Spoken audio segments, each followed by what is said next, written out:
슈만. 제 개인적인 클래식 작곡가 선호도 랭킹 탑5 안에 들어가는 사람입니다. 한때 빠졌을 땐 24시간 내내 심포닉 에튜드만 듣고 막 그랬어요. 밥 먹을 때도, 수업 들을 때도, 잘 때도 귀에 꽂고 자고, 심지어 세수하고 샤워할 때도 스피커로 켜놓고 들으면서 했으니까 진짜 과장 없이 24시간 맞을 겁니다. 근데 이 양반 개인사는 좀 아름답지가 못해요. 그중에 오늘은 이 남자가 결혼하는 방법에 대해서 한번 간략하게 봅시다.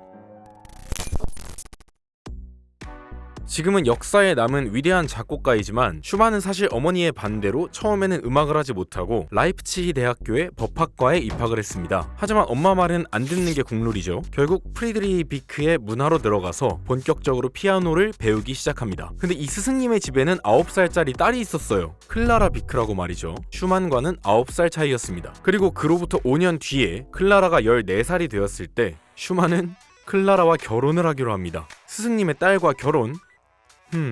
쉽지 않지만 충분히 있을 수 있는 일이죠. 9살 연하, 사랑의 나이는 숫자일 뿐입니다. 암요. 근데 14살?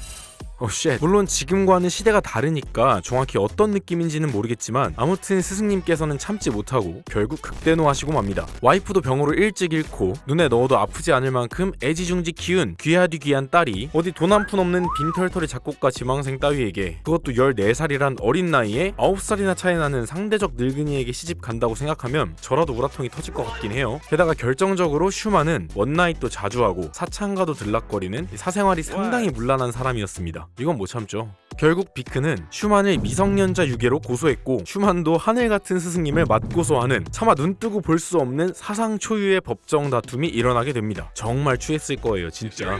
근데 결과적으로 슈만은 클라라와 결혼을 했어요. 당시 독일 법정에서 클라라가 성인이 되면 아버지의 허락 없이 결혼할 수 있다라는, 지금 보면 뭔가 당연한 말인 것 같으면서도 그때 시대상을 생각해보면 상당히 파격적인 판결을 내림으로써 결국 슈만의 승리로 그 추한 법정 공방은 마무리가 됩니다. 결혼했을 때 클라라가 21살, 슈만이 30살이었으니 상당히 오랜 시간이 지나서야 겨우 성공했다고 할 수 있죠.